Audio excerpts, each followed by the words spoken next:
Amém. Você está feliz, meu irmão?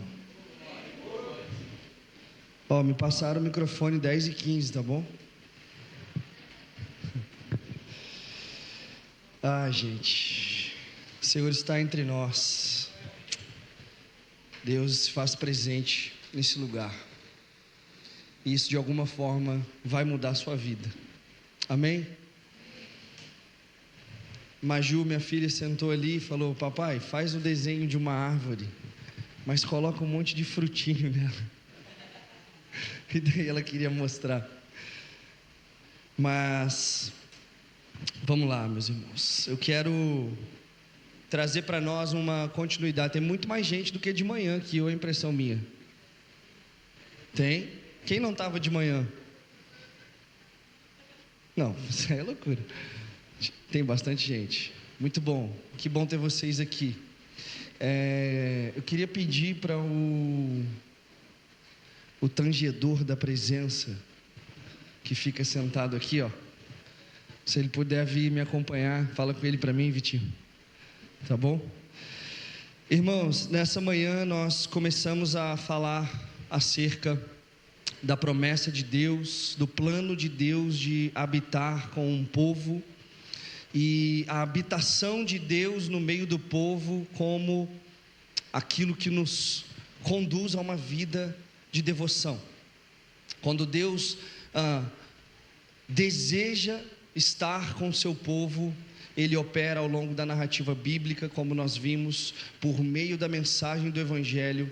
Ele opera a forma, a maneira e o modo como Deus escolhe estar no meio de nós. E nessa noite eu quero pegar esse gancho e avançar um pouquinho mais. Eu vou tentar, para um pastor local, queridos, que prega semanalmente, pregar dentro do tema. Pode parecer que não, mas é um grande desafio. E eu quero pelo menos tocar no texto base desse retiro, dessa comunidade. Eu quero tentar entender um pouquinho melhor acerca da devoção, que é a temática central do que nós estamos fazendo aqui nesses dias. Então eu queria te convidar a abrir tua Bíblia. Nós vamos passar por alguns textos. Eu preciso que você tenha atenção à palavra do Senhor. Em 1 aos Coríntios, capítulo 8. 1 Coríntios, capítulo 8. Nessa noite nós vamos, eu prometo também ser um pouquinho mais breve, tudo bem? Tá bom? Prometo ser um pouquinho mais breve, para que a gente tenha um tempo muito bom no final. E é uma dinâmica prática também, eu quero propor para vocês hoje. Quem está com fome de Deus, gente? Amém. 1 Coríntios 8, vamos ler versículo 1 a 3. Diz assim: o conhecimento traz orgulho, mas o amor edifica. Quem pensa conhecer alguma coisa, ainda não conhece como deveria. Mas quem ama a Deus, este é conhecido por Deus. Até aqui. Quando nós falamos de devoção, necessariamente nós precisamos falar de conhecimento. Eu não consigo imprimir na minha vida uma vida de devoção se eu não conheço o objeto da minha devoção. Se eu não conheço o objeto da minha fé, a minha fé se torna manca, a minha fé se torna insustentável nos dias maus. Nós falamos um pouquinho disso nessa manhã, não vamos entrar muito aqui, mas o nosso objetivo essa noite é de fato tentar responder 3 questões fundamentais. Primeira, que a devoção exige conhecimento. Se você está anotando, essa é a primeira questão, esse é o primeiro ponto dessa noite. O segundo ponto é que o conhecimento exige relacionamento. E o terceiro ponto é que o relacionamento exige proximidade. Nós vamos tentar, pela graça do Deus Altíssimo, entender esses 3 pontos nessa noite, partindo desse texto de 1 Coríntios.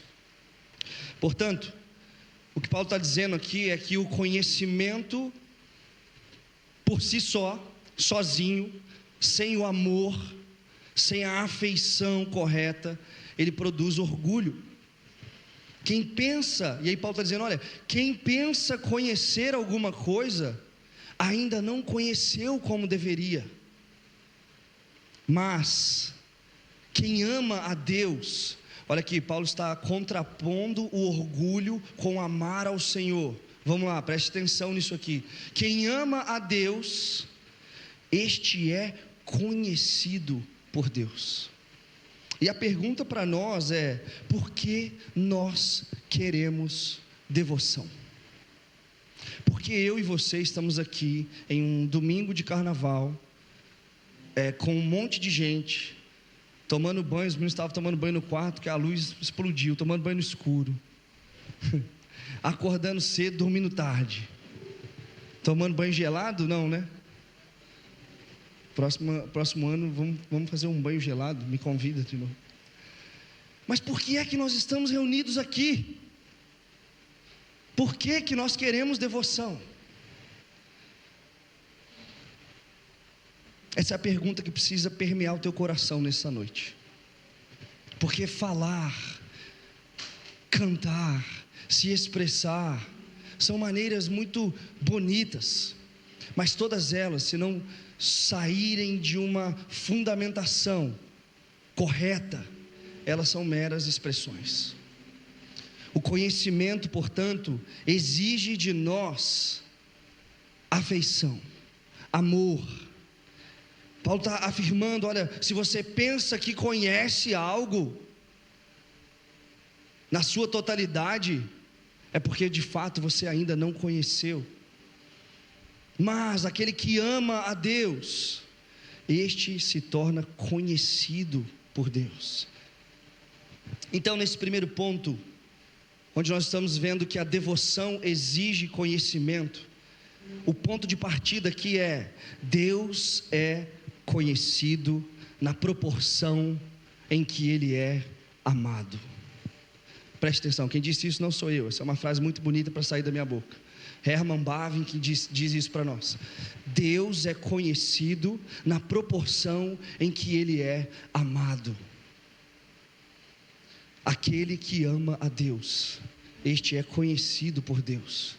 E o Senhor se revela àqueles que Ele chamou e àqueles que respondem ao chamado de Deus em amor. Deus Trino se revela na figura e na pessoa do Pai, do Filho e do Espírito. A comunidade de Deus é nutrida por amor e por afetos entranháveis, onde o Pai e o Filho são conhecidos entre si em amor e em um padrão sublime de entrega.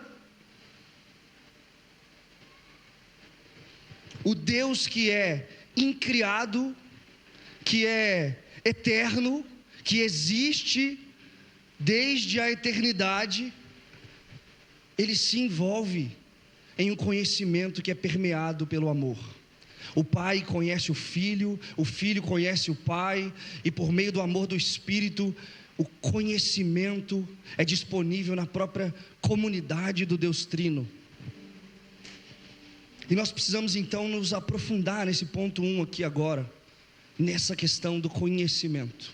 Se nós queremos de fato uma devoção, precisamos ser profundos no conhecimento. E conhecimento, queridos, é algo que no Antigo Testamento tinha total relação com uma intimidade. Conhecimento tinha um significado recheado de íntima relação, de íntima aproximação, de íntima construção relacional. Conhecimento, na ideia hebraica do Antigo Testamento, produz uma sensação de significado, de experiências, afetos e trocas afetuosas entre dois seres.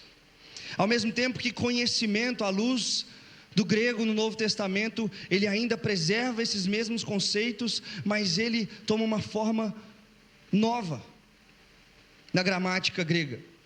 Ainda que ele mantenha essa linha de relação íntima, ele introduz que conhecimento traz uma apropriação mais contemplativa e filosófica.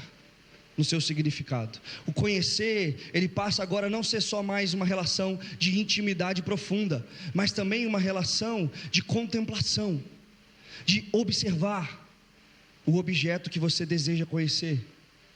Uma conotação um pouco mais filosófica. E aí a gente pode tentar traduzir, os comentaristas bíblicos vão tentar traduzir como algo no seguinte sentido: conhecimento no Antigo Testamento é relação íntima, e no Novo Testamento é como eu conseguir ver alguma coisa. Conhecimento tem agora a aproximação com o significado de visão. Eu conheço aquilo que eu sou íntimo, e eu conheço aquilo que eu consigo ver, aquilo que os meus olhos conseguem contemplar. Somente assim eu adquiro conhecimento. Conhecimento então tem a ver, queridos, com entender com o nosso intelecto, compreender com a nossa mente, mas ao mesmo tempo desejar e estimular relação íntima com o nosso coração. Conhecimento tem a ver com entendimento na mente e com vivência no coração. É algo que precisa encarnar na nossa vida, senão nós não conseguiremos conhecer o nosso Deus. Relembrando o que nós vimos de manhã, em misericórdia dos irmãos que não estavam aqui, de forma rápida, Deus escolheu ser conhecido. Sem a opção de Deus de se fazer conhecido, nós jamais poderíamos conhecê-lo. Deus desejou construir para ele um povo, por meio de uma promessa que Deus faz em Gênesis 3,15, ele inicia o plano de redenção, para que ele seja conhecido por esse povo.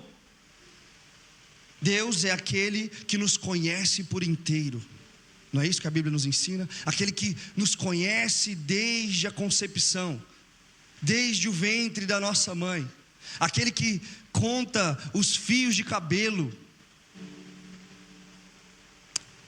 e ele, por meio do Evangelho, se tornou conhecido desse povo.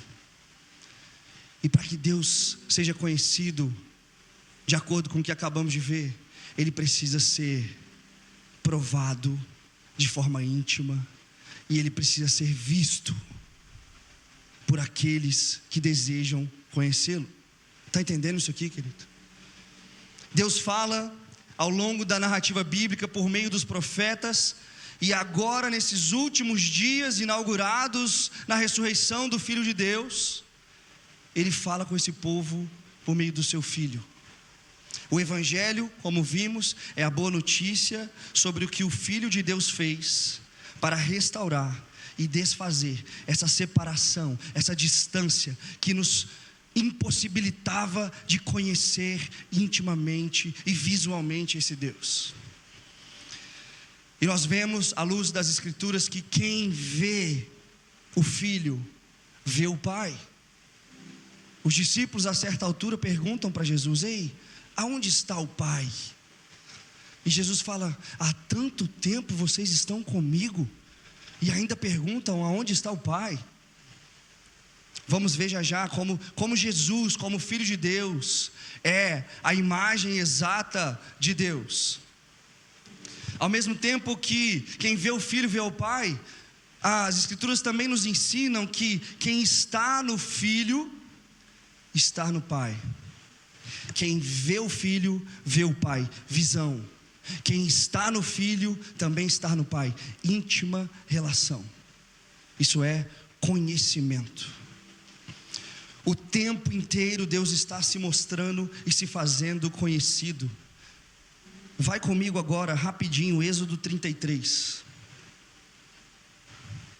O tempo inteiro esse Deus está desejando ser conhecido. Eu preciso que você fique comigo aqui, tá bom? Vamos lá. Êxodo 33, 21 e 22 versículos, vai dizer assim, ó: disse mais o Senhor: eis aqui um lugar junto a mim, e tu estarás sobre a penha. Deus falando com Moisés: quando passar a minha glória, eu te porei numa fenda da penha ou da rocha, e com a mão te cobrirei, até que eu tenha passado. Olha aqui, Deus está pegando um homem, que pediu para Deus: eu posso conhecer ao Senhor? E Deus falou: ei, haverá um tempo onde a plenitude estará no Filho, mas agora vem cá, deixa eu te mostrar a minha glória. Perceba que desde sempre Deus está querendo ser conhecido. A vida cristã, queridos, a vida espiritual não é um pique-esconde, onde Deus vai lá, conta até 10 que eu vou me esconder e jamais você vai me achar. Deus deseja ser visto, ser contemplado e ter íntima relação conosco. Agora, por meio do seu Filho, para uma vida de devoção, Ele se revelou. Para uma vida de devoção é necessário o que então? Conhecer. E conhecer o que? A pessoa do Filho, porque nele estão contidas todas as riquezas e a plenitude da glória de Deus. Preste atenção, quando Deus deseja se revelar a Moisés, Ele fala: farei passar adiante de ti a minha glória. E aí a figura de Jesus é a detentora de toda a glória de Deus. Para uma vida de devoção é necessário conhecer, e conhecer uma pessoa. Conhecer é diferente de saber sobre. Conhecer é muito mais profundo do que saber coisas a respeito.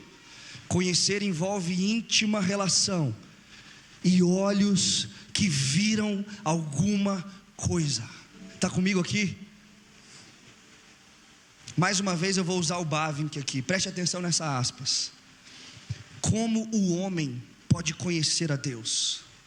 O infinito e incompreensível, aquele que não pode ser medido em estatura, aquele que não pode ser medido nem pelo tempo, nem pela eternidade, aquele cuja presença os anjos cobrem os seus rostos com as suas asas, aquele que vive em uma luz inacessível, aquele a quem nenhum homem poderia ver sem ser morto. Como esse Deus pode ser então conhecido? Essa é a grande pergunta para essa noite, irmão. Como esse Deus tão transcendente pode ser conhecido para que a minha vida mude em devoção? Esse Deus transcendente, imensurável, imanente, amoroso, santo, soberano, eterno, coroado em glória, poder e majestade, esse mesmo Deus que jamais pode ser um objeto de análise humana, Ele se fez conhecido, e essa é a boa notícia. A boa notícia no Evangelho de Lucas é: ei Maria, não temas, porque eis que anuncio a boa nova. Hoje na cidade de Davi vos nasceu o Salvador, Cristo Jesus. Essa é a grande revelação desse Deus transcendente. Por meio do Filho, Deus se dispõe ao nosso conhecimento. Então qual é o nosso papel a partir de agora para sermos profundos em devoção? Eu gosto muito dos irmãos morávios, e eles têm um lema: que o Cordeiro de Deus venceu, e agora eu vou segui-lo. O Cordeiro venceu, vamos seguir. E a vida contemplativa, a vida devocional é prosseguir em conhecer ao Filho de Deus. Ponto. Conhecer a Deus, portanto, queridos, não é simplesmente obter informações, não é simplesmente analisar provas históricas, não é, saber tempos e épocas, regiões, ocasiões, fatos que aconteceram. Conhecer a Deus antes é um relacionamento com uma pessoa, um relacionamento pessoal, íntimo, entranhável, onde existe troca de afeto. Por quê? Porque Deus também desejou conhecer o seu povo. Deus também desejou encontrar em nós as nossas afeições. Deus também desejou mostrar para nós o seu coração de amor. A Trindade suprema, sublime, separada, e escolheu fazer de nós um lugar de habitação. E essa é a troca pessoal que o Senhor propõe para nós, o seu povo. Vamos em Colossenses 1.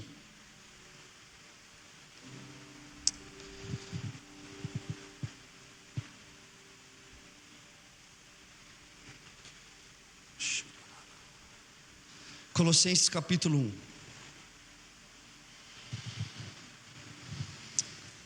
Mateus, está com a Bíblia aí? Me empresta isso aí. Vou pegar ali, Colossenses 1, a partir do versículo 1. Preste atenção. Não fique inerte quando Deus está falando por meio da sua palavra. Preste atenção. Paulo, apóstolo de Cristo Jesus pela vontade de Deus, e o irmão Timóteo, aos santos e fiéis irmãos em Cristo que estão em Colossos, a vocês, graça e paz da parte de Deus, nosso Pai, e do Senhor Jesus Cristo. Sempre agradecemos a Deus, o Pai de nosso Senhor Jesus Cristo, quando oramos por vocês, pois temos ouvido falar da fé que vocês têm em Cristo Jesus e do amor que têm por todos os santos, por causa da esperança que está reservada a vocês nos céus, a respeito da qual ouviram por meio da palavra da verdade, o evangelho que chegou até vocês. Por todo mundo esse evangelho vai frutificando e crescendo, como também ocorre entre vocês, desde o dia em que ouviram e entenderam a graça de Deus em toda a sua verdade. Preste atenção nos termos que Paulo está usando. Aquilo que vocês viram, aquilo que vocês ouviram, aquilo que vocês compreenderam. Vocês o aprenderam de Epáfras, nosso amado cooperador, fiel ministro de Cristo para conosco, que também nos falou do amor que vocês têm no Espírito. Por essa razão, desde o dia em que ouvimos, não deixamos de orar por vocês e de pedir que sejam cheios do pleno conhecimento da vontade de Deus, com toda a sabedoria e entendimento espiritual. Vamos lá, meu irmão. E isso para quê? Para que vocês vivam devoção. Devoção, olha o que é devoção. Para que vocês vivam de maneira digna do Senhor. Devoção é viver de maneira digna do Senhor. Vamos avançar já para você entender melhor isso. E em tudo possam agradá-lo, versículo 10, frutificando em toda boa obra, crescendo no conhecimento de Deus e sendo fortalecidos com todo o poder, de acordo com a força da sua glória, para que tenham toda a perseverança e paciente alegria, dando graças ao Pai, que nos tornou dignos. O conhecimento de Deus nos torna agora dignos de participar da herança dos santos no reino da luz, porque Deus nos resgatou do domínio das trevas e nos transportou para o reino do seu Filho amado, em quem nós temos a redenção. E aí Paulo começa a descrever a pessoa de Jesus. Olha aqui o que Paulo está falando. Essas talvez sejam as palavras mais importantes acerca de Cristo em toda a Escritura. Talvez aqui, em toda a história, tenha o tesouro mais valioso desse conhecimento que nós estamos falando. Preste bem atenção. Paulo está descrevendo agora a supremacia de Cristo.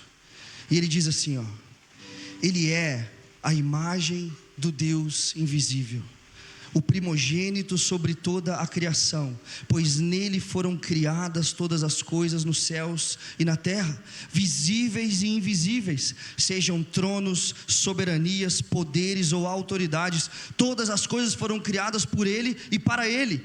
Ele é antes de todas as coisas e nele tudo subsiste. Ele é a cabeça do corpo, que é a igreja. é o princípio e o primogênito dentre os mortos, para que em tudo tenha supremacia, pois foi do agrado de Deus, foi do desejo de Deus, foi da afeição de Deus Pai, foi da emoção, dos entranháveis afetos de Deus, que em Jesus habitasse toda a plenitude, e por meio dele reconciliasse consigo todas as coisas, tanto as que estão no céu, quanto as que estão na terra. Meu irmão,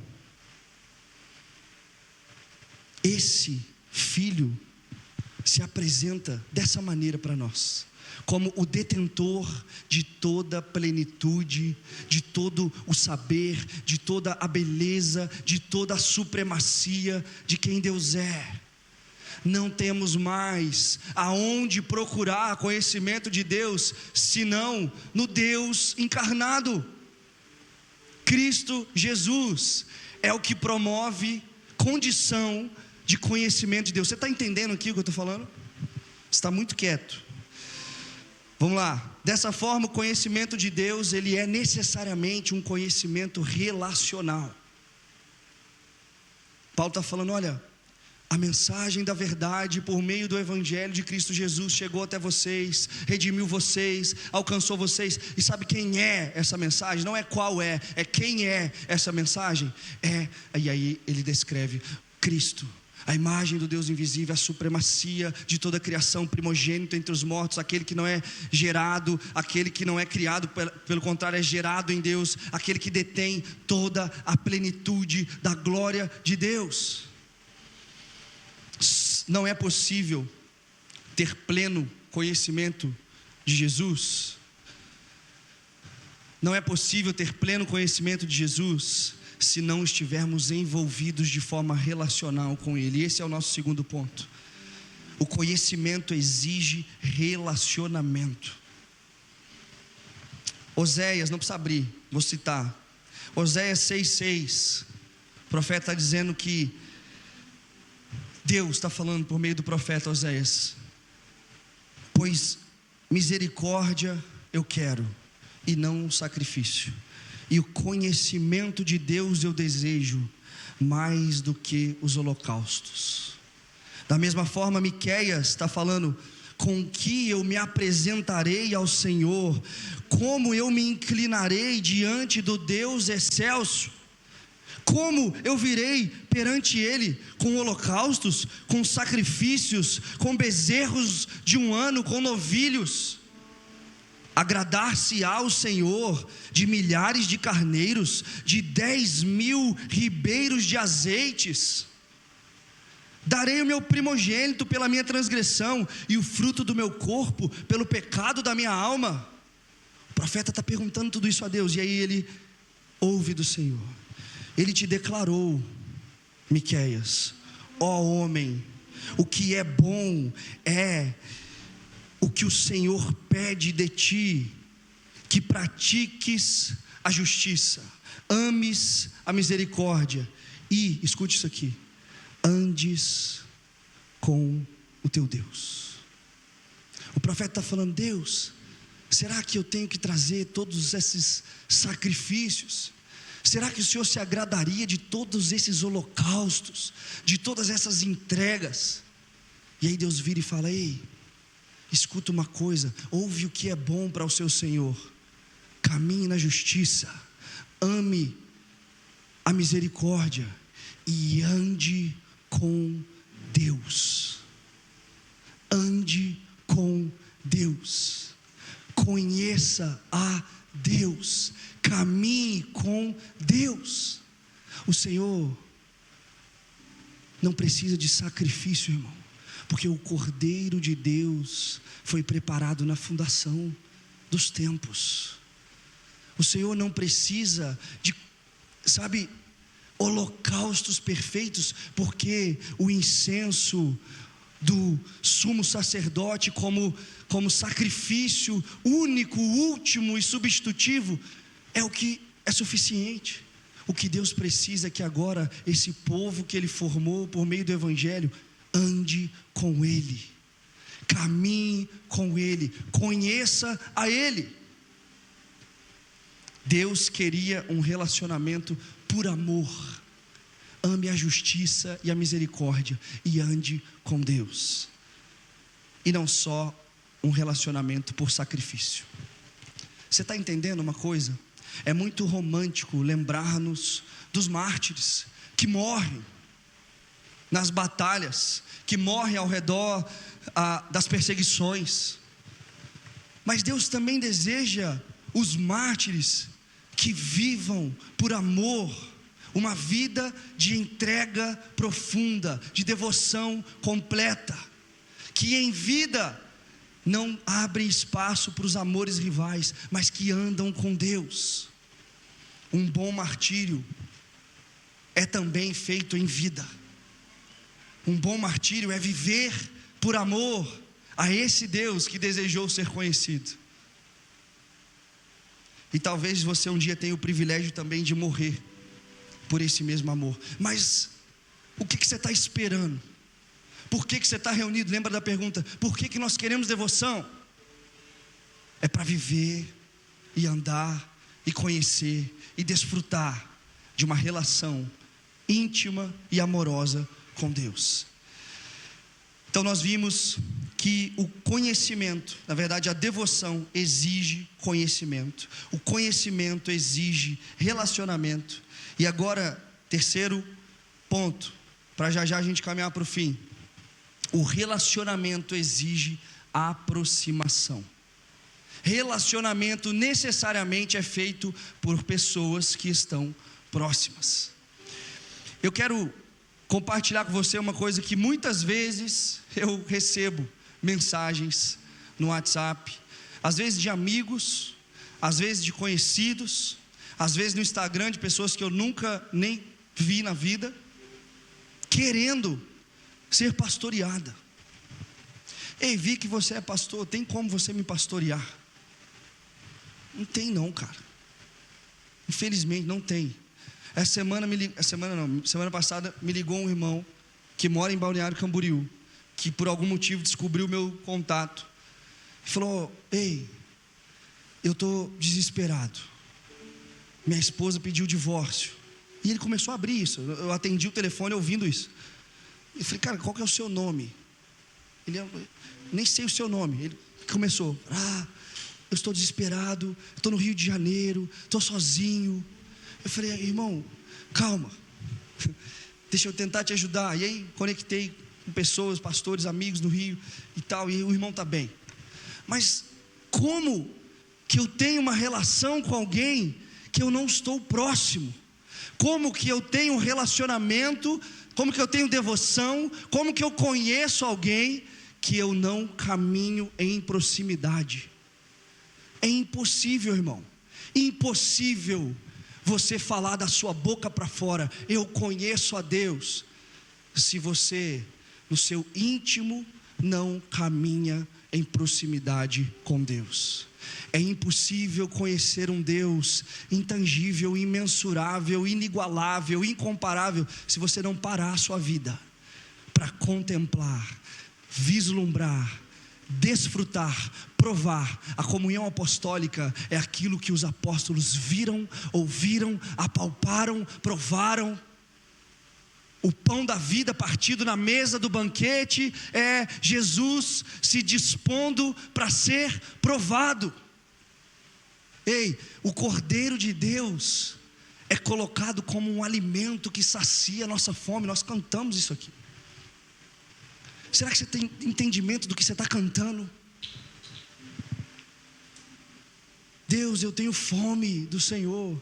E Ele se apresenta como o pão da vida. Você está comendo o pão da vida?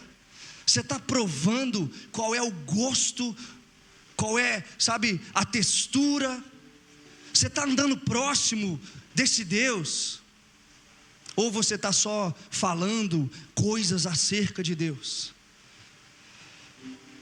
A pessoa vem a conhecer alguma coisa ou a outra pessoa quando aquela coisa ou aquela pessoa a ser conhecida entra em um tipo de união com aquele que deseja conhecer. Preste atenção aqui. Agostinho tem uma frase em uma oração no seu livro Confissões, que ele ora o seguinte: que eu te conheça, ó conhecedor de mim. Agostinho faz essa oração, e talvez essa seja a oração que resume essa mensagem.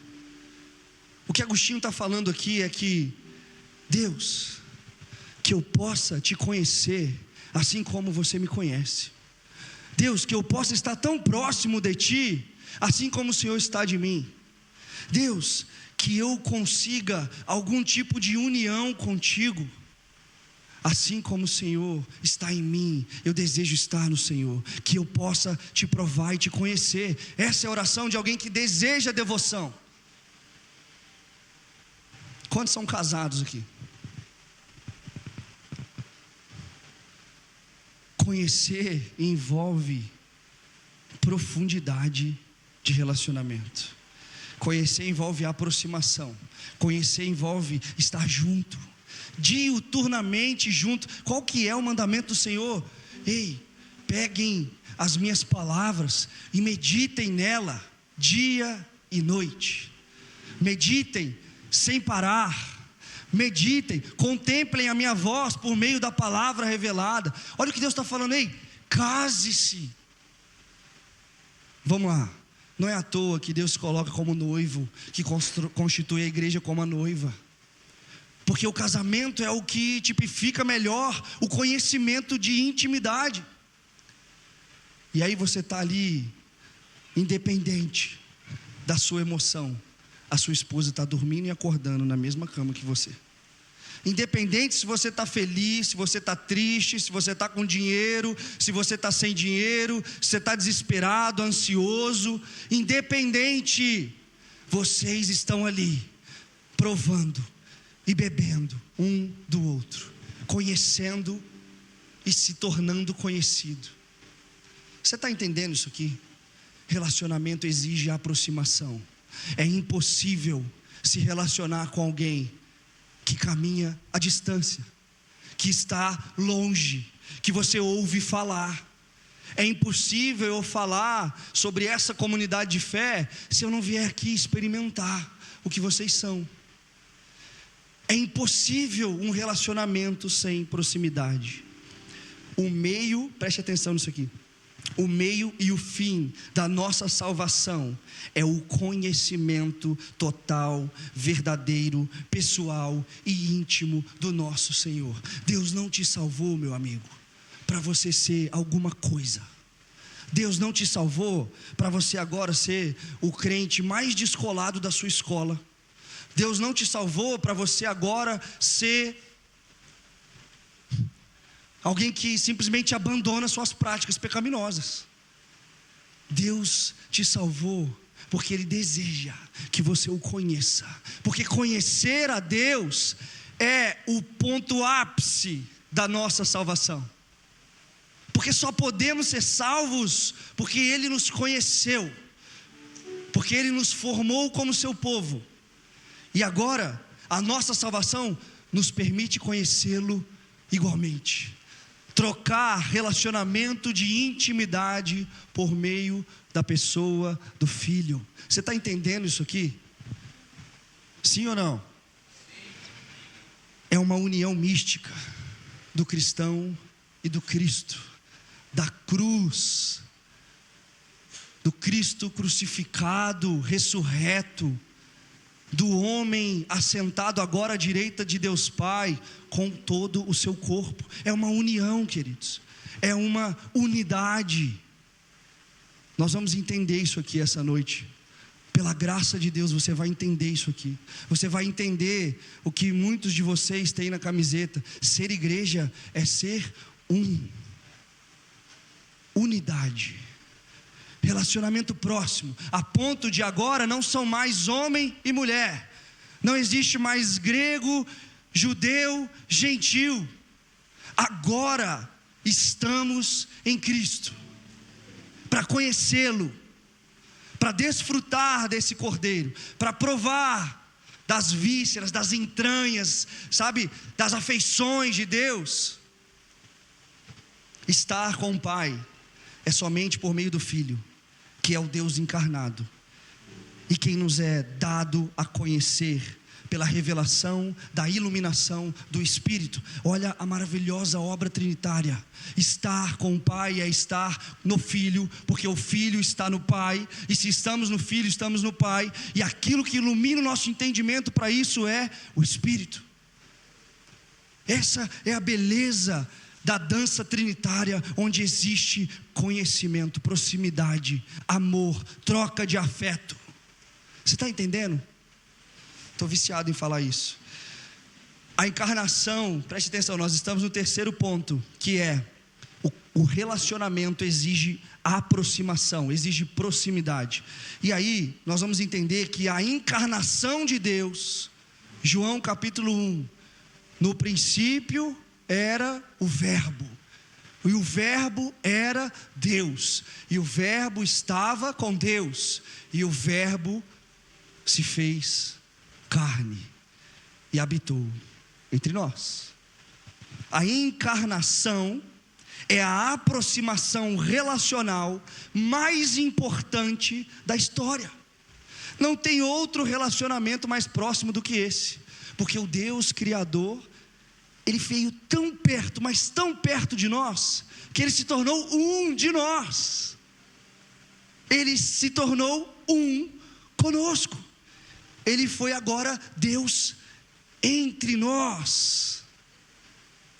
Na sublime natureza dupla da pessoa do Filho, Ele absorveu a nossa essência, a humanidade plenamente contida nele, e Ele agora se torna um conosco, da mesma essência. Você entende uma proximidade maior do que essa?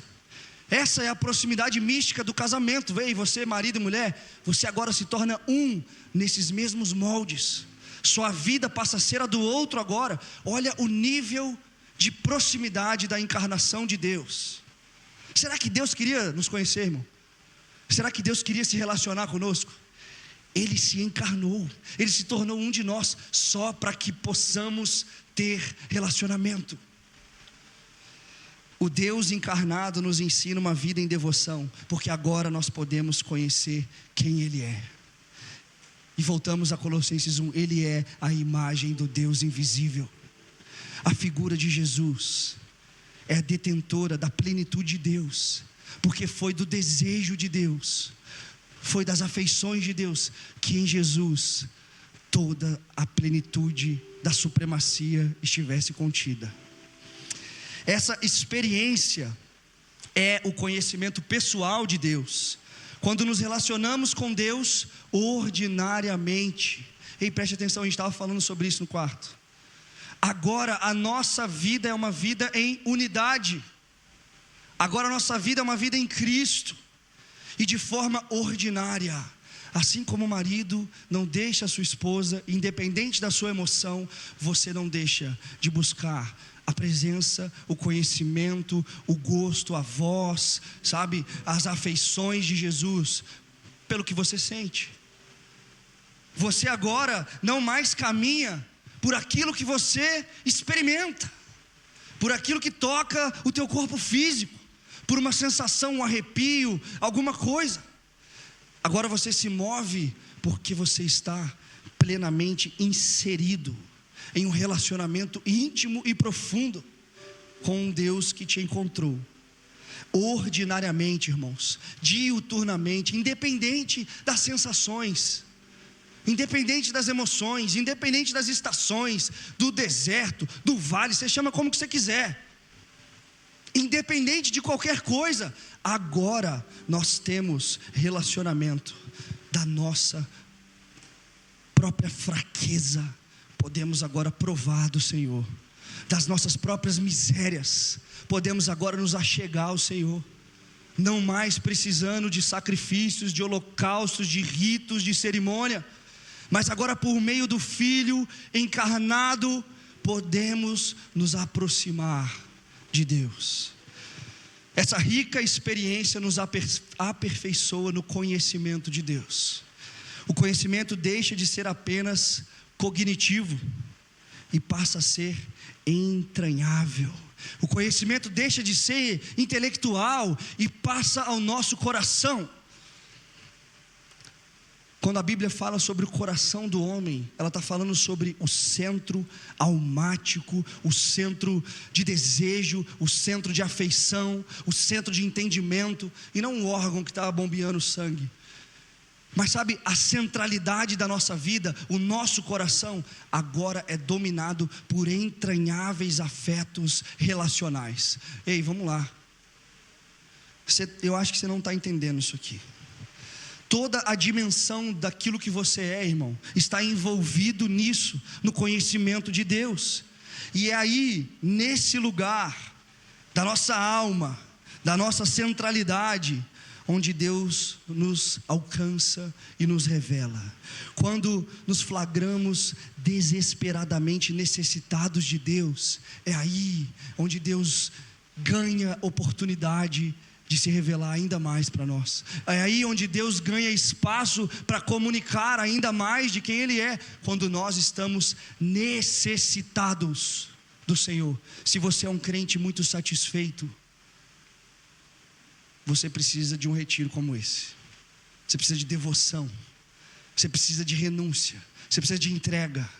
Se você está muito satisfeito, se você está muito autossuficiente, se você está muito pouco necessitado de Deus, há 15 anos atrás, em um retiro de carnaval como esse, eu ouvi pela primeira vez o nome de Jesus. E até hoje eu estou necessitado de continuar ouvindo esse nome. Tem pessoas aqui que têm mais tempo com Jesus do que eu tenho de vida. E até hoje, irmãos, vocês, anciãos, necessitam do nome, da presença, da exposição, da relação, da íntima e entranhável afeição.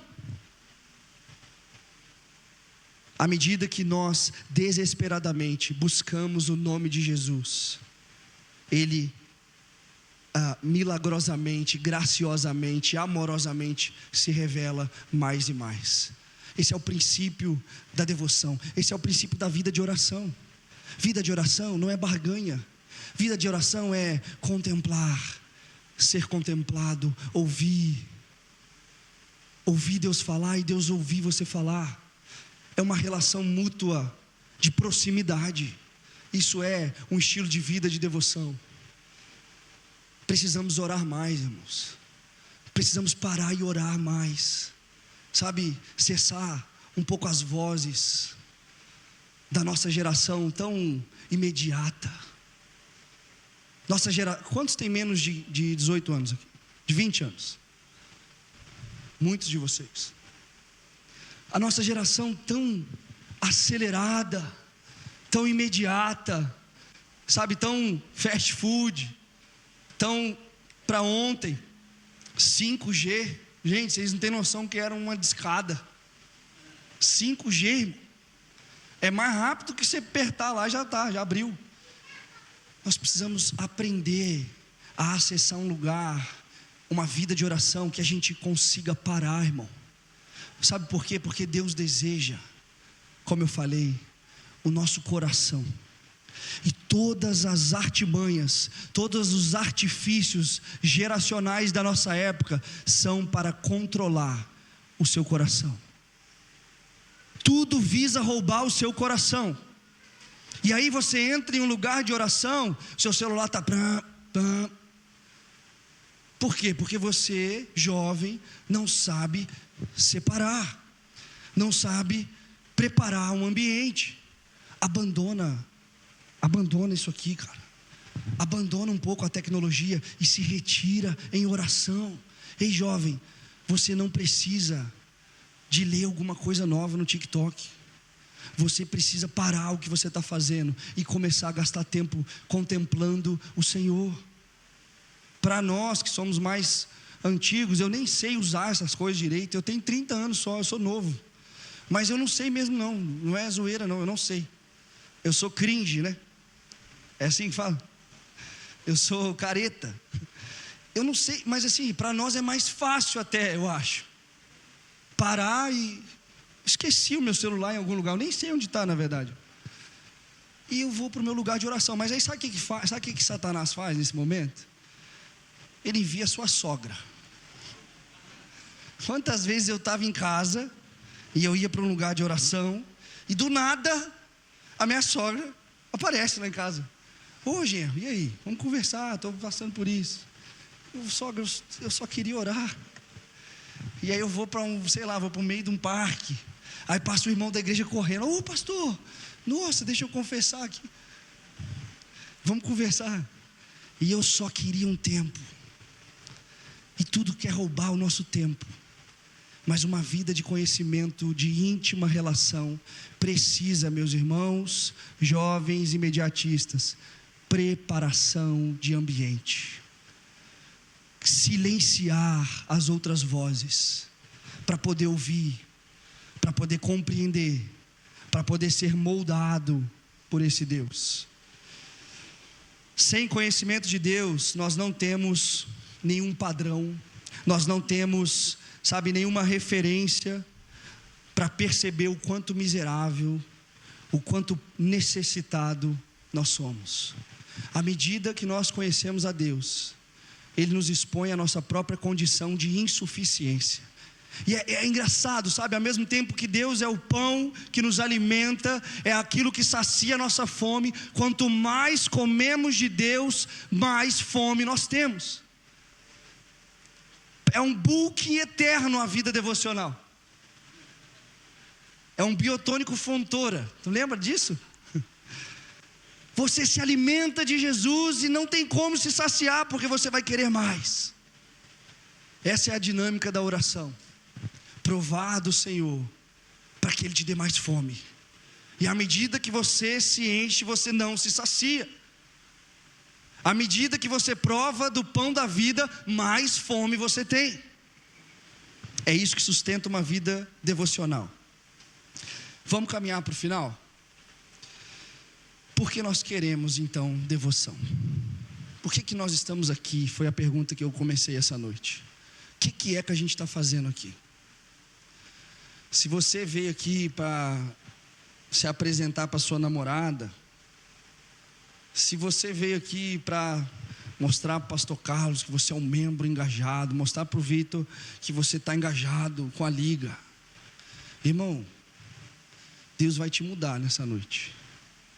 Porque se você não veio aqui com o intuito de ser conhecido e de conhecer ao Senhor, a sua vida está direcionada para qualquer outra coisa, menos para o amor, para a pessoa do Filho, para a presença de Deus. Você está entendendo? Por que estamos aqui reunidos, gritando, clamando, conversando? Você é o meu tesouro, Jesus. Você é tudo que eu tenho. Você é a fonte que sacia a minha sede. Eu sou muito ruim de música, eu não sei o que a gente cantou. Mas por que a gente está exclamando todas essas coisas e falando, Jesus, nós estamos em Ti? Se a resposta não for para conhecer e prosseguir em conhecer, para contemplar e prosseguir em contemplar, para desvendar e prosseguir em desvendar, estamos errados. A boa teologia, a boa exposição à presença e à palavra de Deus é aquela que nos coloca em posição de joelho, em posição de rendição. A boa exposição ao senhorio de Cristo é aquela que nos empurra para baixo. É aquela que faz a nossa alma exclamar: ó profundidade da riqueza, da sabedoria e do conhecimento de Deus, quão insondáveis são os teus decretos, quão inescrutáveis são os seus caminhos. Paulo chega em um momento onde não dá mais, e ele é um cara que prosseguiu na devoção, no conhecimento, na entrega, mas em algum momento ele para e fala: ei Jesus, é muita saciedade, é muito conhecimento, eu estou provando muita coisa, já não dá mais para ser um mero conhecimento retórico, intelectual. Agora o meu coração está dobrado diante do Senhor. Agora eu estou exclamando: quão profundas são as suas riquezas, quão profundo é a sabedoria e o conhecimento de Deus. E a pergunta que nos resta para essa noite é: aonde está o Senhor? Se nós queremos de fato devoção, conhecimento, relação, intimidade, tudo que nós falamos aqui, se nós de fato queremos isso, você e eu temos que nos fazer uma pergunta nesse momento: aonde está o Senhor? Aonde o Senhor habita? Ou melhor, o que o Senhor deseja? O que é que Deus deseja? Eu espero que você já saiba responder isso. Mas eu quero que você abra comigo em João capítulo 1.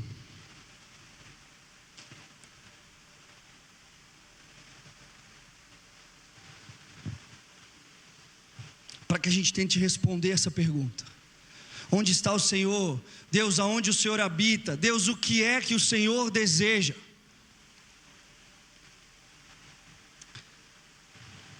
Eu não sei você, mas eu quero ver ao Senhor, meu irmão. Eu desejo ver a Deus. Eu desejo estar com Deus. Eu oro muito para que eu consiga conhecê-lo mais e mais.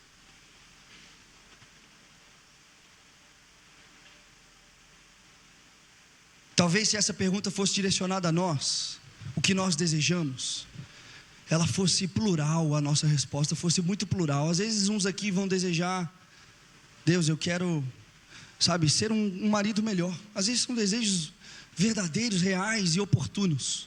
Deus, eu quero ser um líder melhor para essa casa. Talvez o Vitinho esteja desejando isso. Deus, eu quero ser, um marido melhor para minha esposa. Deus, eu quero cuidar melhor dos meus filhos. Deus, eu quero conquistar alguma coisa. Deus, eu quero, aquele emprego, aquela porta que está se abrindo, aquela irmã que está olhando para mim diferente. Deus, eu quero. Talvez os nossos desejos sejam muito diversos, fracas ainda na revelação as nossas respostas, mas a resposta de Deus não é. A resposta de Deus, a gente vai em João 1 já, não precisa abrir, mas eu vou citar. A resposta de Deus é João 17. Jesus está falando ao Pai: Pai, quero. Essas são as últimas palavras de Jesus. Nós valorizamos as últimas palavras daqueles que estão partindo, né? Vamos então valorizar as últimas palavras de Jesus aqui. Preste atenção. Pai, quero que os que me deste estejam comigo onde eu estou e vejam a minha glória. A glória que me deste porque me amaste antes da criação do mundo. João 17, 25, Pai justo. Jesus está orando isso aqui, meu irmão, preste atenção. Pai justo, embora o mundo não te conheça, eu te conheço. E estes sabem que você me enviou. Eu os fiz conhecer o teu nome e continuarei a fazê-lo, a fim de que o amor que tens por mim esteja neles e eu neles esteja.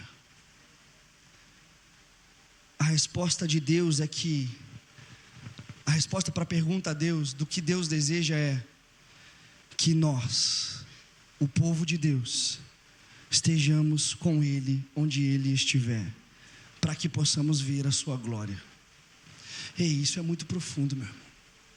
Deus tem um desejo para mim e para você, e Ele ora ao Pai esse desejo nas suas últimas palavras, e Ele fala: Pai justo, que você me deste, que eu revelei o teu nome a eles, que estes estejam comigo aonde eu estiver.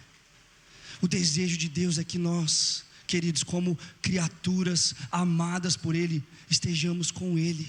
Deus deseja estar com você. Não há nada mais poderoso para curar a sua carência. Deus deseja estar com você. Deus tem uma santa ambição pelo seu coração, meu irmão. Deus tem uma santa expectativa e um santo desejo por estar com você. Esse é o lugar da extrema devoção. Vamos voltar em João 1. João 1,35. Eu quero que você leia essa passagem comigo. Oh, Jesus. No dia seguinte, João estava ali novamente com 2 dos seus discípulos. Quando viu Jesus passando, João disse: meu irmão, vamos orar, feche seus olhos, vamos orar um pouco. Feche seus olhos. Senhor Jesus, nós pedimos que o Senhor intensifique sua presença no nosso meio nesse momento. Espírito de revelação e de sabedoria, no pleno conhecimento de Deus, nós pedimos, visita-nos nesse exato momento. Cessa as mentes conturbadas com outras coisas nesse lugar, nesse exato momento, Deus. Cale as vozes das mentes perturbadas. Supra a carência e a necessidade daqueles que têm transtorno, daqueles que não conseguem aquietar a sua alma. Ó Espírito Santo, sopra como um vento e uma brisa suave, trazendo quietude para a alma aflita nesse lugar. Espírito de revelação e sabedoria, nós te desejamos aqui. Espírito Santo de Deus, nós te desejamos em nosso meio. Nos dê entendimento e revela-nos o conhecimento de Deus, em nome de Jesus. Vamos voltar ao texto. João 1,35. No dia seguinte, João estava ali novamente com 2 dos seus discípulos. Quando viu Jesus passando, João disse: vejam, olha o que João está falando, vejam, é o Cordeiro de Deus. Os discípulos, ouvindo João dizer isso, seguiram Jesus. Voltando-se e vendo Jesus, que os 2 o seguiam, perguntou-lhes: o que vocês desejam? Talvez essa é a pergunta do Senhor para o seu coração essa noite. Sabe, você está seguindo a Jesus, mas em algum momento Jesus está parando agora e falando: o que você deseja? O que queres de mim? E olha a resposta desses 2 discípulos: mestre, Rabi, aonde você se hospeda? Um coração encontrado pelo Cordeiro de Deus não deseja outra coisa, irmão, a não ser saber aonde o Senhor está.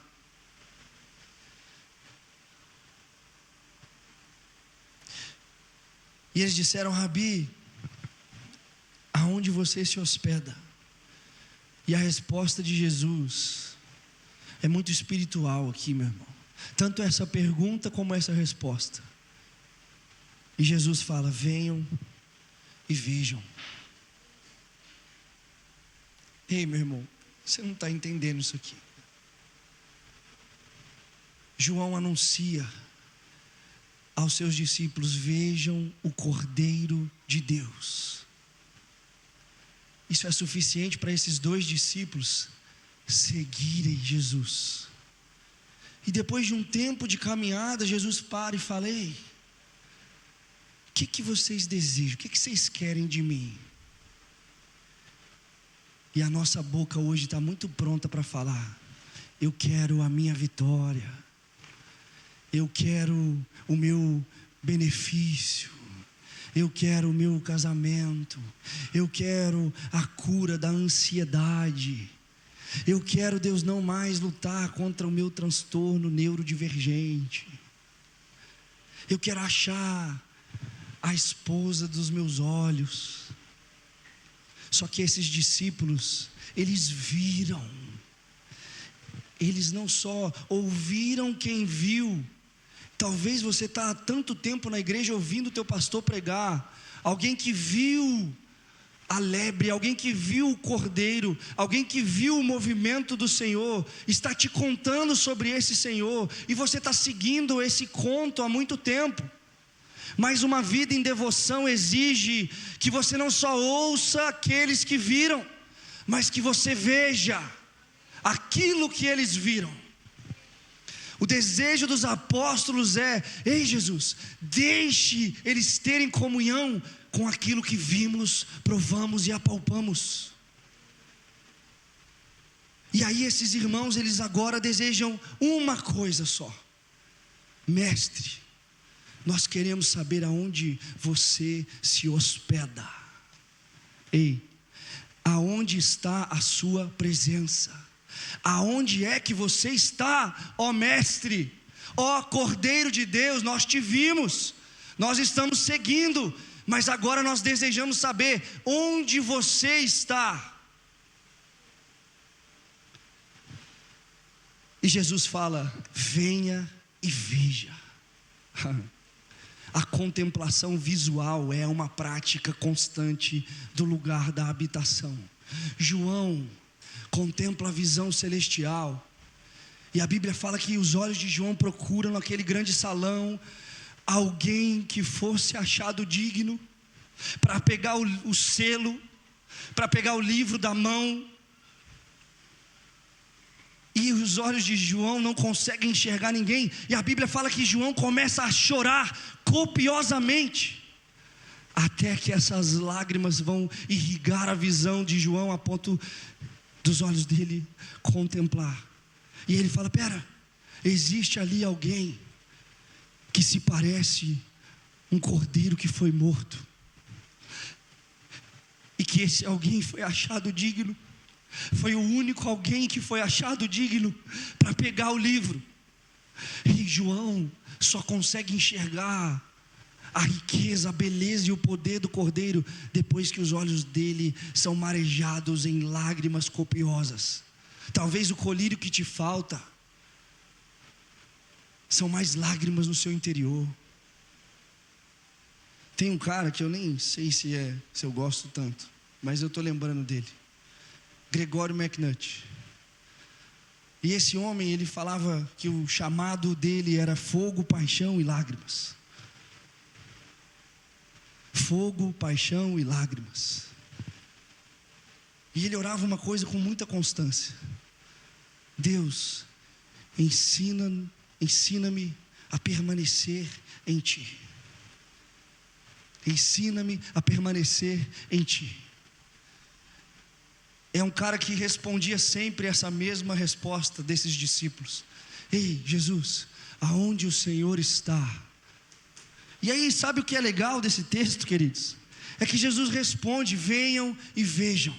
E a continuidade, versículo 39 é: então eles foram. Jesus falou: venham, e eles foram. E por volta das 4 da tarde, viram onde ele estava hospedado. E sabe o que aconteceu ali? Não teve um prêmio monetário, meu irmão. O único relato do Evangelho de Jesus segundo João é que eles passaram tempo com Jesus. Eles descobriram onde Jesus se hospedava, e a Bíblia conta que eles passaram um dia com Jesus. Onde é que o Senhor habita? É isso que precisa te motivar para um lugar de devoção, meu irmão.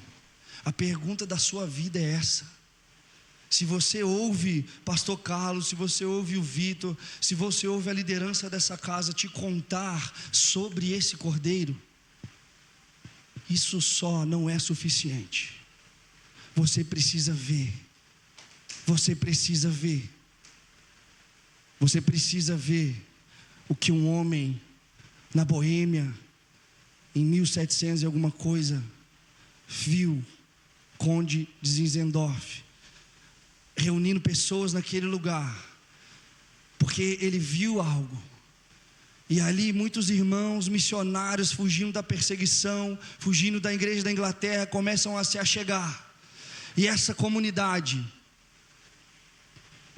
conhecida como Comunidade dos Morávios, começa a contemplar o Cordeiro, e todos começam a ver o mesmo Cordeiro, e todos começam a seguir esse Cordeiro, e ali existe um grande romper em avivamento, e 100 anos se passam, e esse povo está ali reunido em oração, em devoção, e não só parados em um lugar, mas se lançando como escravos em navios, para anunciar, o que o Mateus falou para nós na última noite, anunciar, ei, vejam, ele está passando ali, é o Cordeiro de Deus.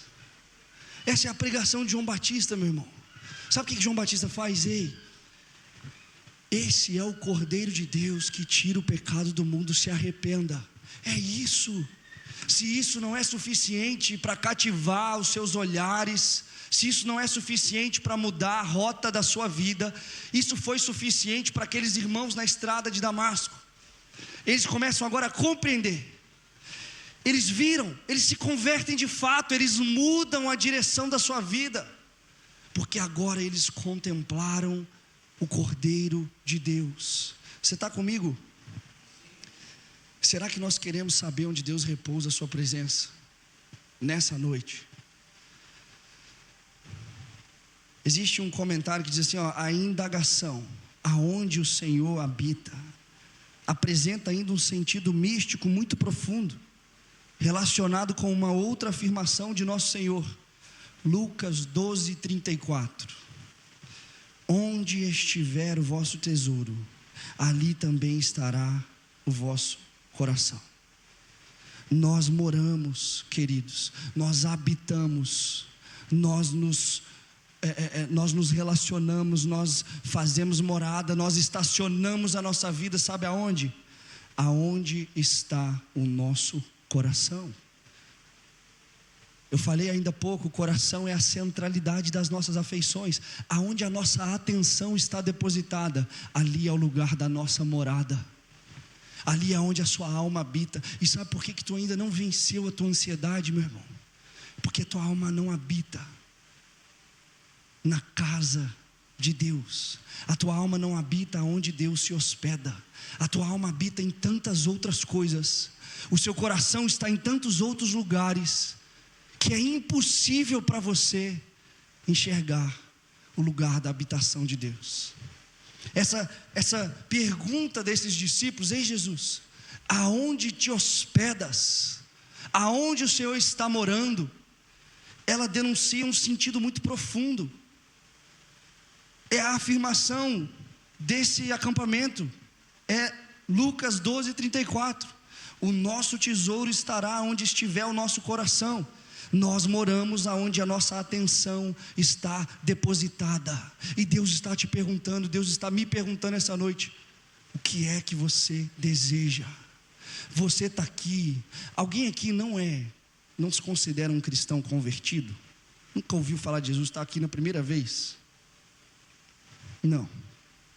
Então, minimamente, meu amigo, você se considera alguém que está seguindo o cabeça dessa comunidade. E o cabeça não é o Vitor ou o Carlos, é o Cristo.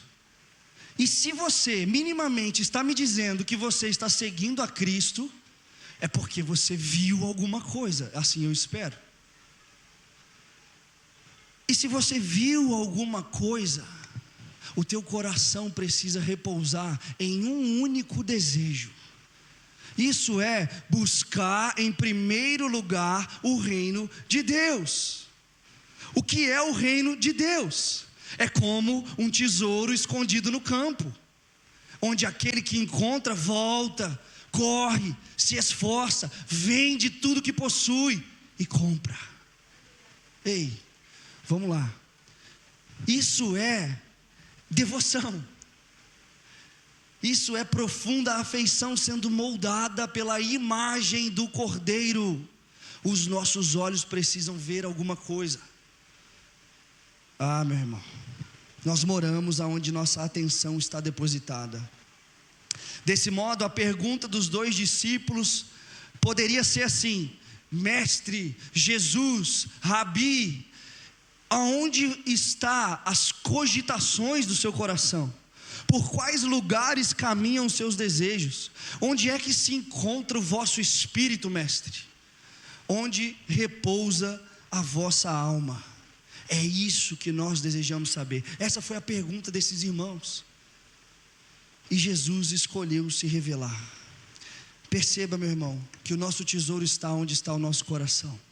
E esses irmãos nos ensinam que o nosso coração deve estar em um único desejo, em um único lugar, em uma única necessidade: saber aonde Deus está, saber aonde Deus mora. E eu vou tentar te responder isso para a gente ir para o final. Queria pedir a gente caminhar para o final. Vamos fazer uma bagunça legal aqui. Tira essas cadeiras, fique de pé no seu lugar, ou sente-se no chão, se escore na parede, faça alguma coisa. Deixa esse sono embora. Eu queria chamar a banda aqui também. Não desperte seu coração disso aqui, meu amigo. Se tu anotou, anotou. Se tu não anotou, não anota mais.